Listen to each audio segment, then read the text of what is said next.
A soli 18 anni è il nuovo eroe del Lido di Pocassette. Il giovane bagnino ha evitato la tragedia salvando la vita di un turista nella spiaggia libera.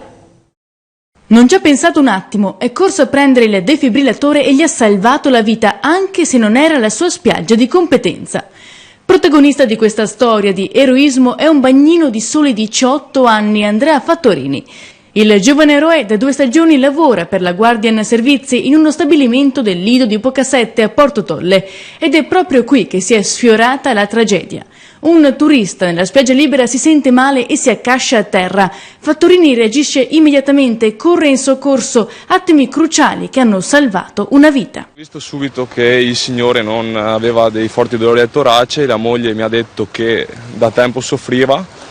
Allora sono corso subito a prendere il defibrillatore e niente, abbiamo fatto tutte le manovre per monitorare poi il battito.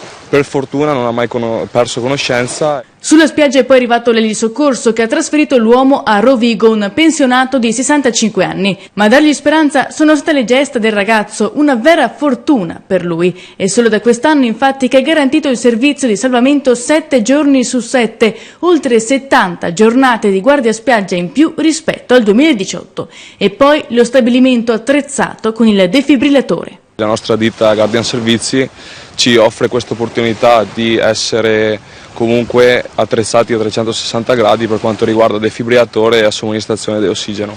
Tanti messaggi e le chiamate ricevute in questi giorni dall'eroe con il salvagente originario di Cattiepolo a Porto Tolle. Molti, infatti ringrazio, però comunque è il mio dovere, quello che dovrebbe fare un qualsiasi bagnino.